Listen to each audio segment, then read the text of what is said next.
দ্বিতীয় সেমিস্টারের SSC history থেকে আজকের এই ভিডিওটিতে আমরা এমন একটা লিমিটেড প্রশ্নাবলীর সাজেশন তোমাদের সামনে আলোচনা করব যেখানে থাকা প্রত্যেকটা প্রশ্ন মোস্ট ইম্পর্টেন্ট।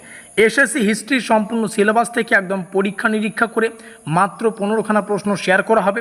এই 15টা প্রশ্ন ভালো করে প্র্যাকটিস করতে পারলে পরীক্ষায় 5-এর প্রশ্নটাও কমন পাবো, আবার 10-এর প্রশ্নটাও কমন পেয়ে এই সেমিস্টারটা সুন্দর একটা স্কোর করে আমরা এই সেমিস্টারটা শেষ করতে পারবো।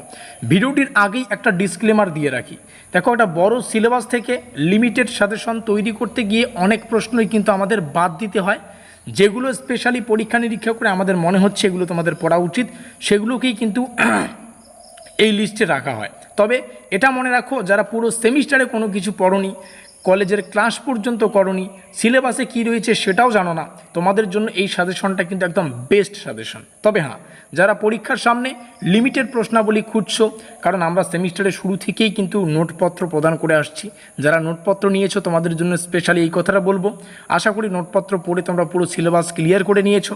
তবে হ্যাঁ, এখানে যে কোশ্চেনগুলো আমি বলবো এগুলো ইম্পর্টেন্ট, এগুলো তোমরা নোটেই পেয়ে যাবে, এগুলোকে একটু বেশি গুরুত্ব সহকারে পড়ো। যারা জানো না তোমাদের সুবিধার্থে জানিয়ে রাখি, আমরা বর্ধমান ইউনিভার্সিটির 4 বছরের ইউজি সিস্টেমের প্রথম থেকে অষ্টম সেমিস্টারের প্রত্যেকটা সেমিস্টারের কিন্তু অফিসিয়াল 100% সিলেবাস এবং অফিসিয়াল কোশ্চেন প্যাটার্নের উপর ভিত্তি করে এক্সাম ওরিয়েন্টেড নোটপত্রের সুব্যবস্থা করে থাকি।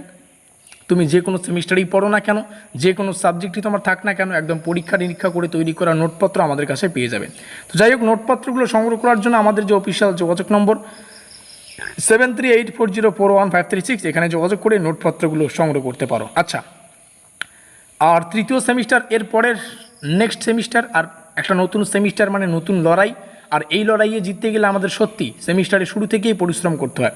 তো তৃতীয় সেমিস্টারের শুরুতেই নোটপত্রগুলো সংগ্রহ করলে তোমাদেরই সুবিধা। যারা আমাদের হোয়াটসঅ্যাপ গ্রুপ সম্পর্কে জানো না, তোমাদের সুবিধার্থে জানিয়ে রাখি, আজকের এই ভিডিওর ডেসক্রিপশন বক্সে আমাদের অফিসিয়াল হোয়াটসঅ্যাপ গ্রুপের যে লিঙ্ক সেটা দেওয়া থাকবে, সেটা ক্লিক করে আমাদের অফিসিয়াল হোয়াটসঅ্যাপ গ্রুপে যুক্ত থাকতে পারো। চলো প্রশ্নাবলীকে দেখে নিচ্ছি। মহাবেশখানা ও আর্কাইভস বলতে কী বোঝায়, এর প্রধান বৈশিষ্ট্য গুরুত্ব একটু দেখে নেবে। প্রত্যেকটা কোশ্চেন বাংলা ইংলিশ দুটো ভাষায় রয়েছে। পাণ্ডুলিপি, নথিপত্র, রেকর্ড ও গ্রন্থাগারের ধারণাগুলি, মহাবেশখানার উপাদানের বিভিন্ন ভৌত রূপ, তারপরে আলোকচিত্র, মানচিত্র, চলচ্চিত্র, ভিডিও টেপ ও ইলেকট্রিক রেকর্ডের আর্কাইভসগত গুরুত্ব, তারপরে মহাবেশখানার প্রধান প্রকারভেদ, মহাবেশখানার উদ্ভব ও ক্রমবিকাশ, ভারতে মহাবেশখানা প্রতিষ্ঠার ইতিহাস সংক্ষেপে আলোচনা করো, ভারতের জাতীয় মহাবেশখানার প্রতিষ্ঠা, বিকাশ ও গুরুত্ব, জাদুঘর বলতে কী বোঝায়, জাদুঘরের প্রধান লক্ষ্য, কার্যাবলী, জাদুঘরের উদ্ভব ও ক্রমবিকাশ। বাকি কোশ্চেনগুলো একটু দেখে রাখো। তো জাদুঘর সংক্রান্ত প্রত্যেকটা প্রশ্ন মোস্ট ইম্পর্টেন্ট, 15খানা কোশ্চেন শেয়ার করলাম, এগুলোকে একটু ভালো করে পড়বে। এই 15টা প্রশ্নের মধ্যে কেউ যদি 10 থেকে 12টা কোশ্চেনও পড়তে পারো, কেল্লা ফতে, একদম সুন্দর একটা স্কোর তৈরি হয়ে যাবে।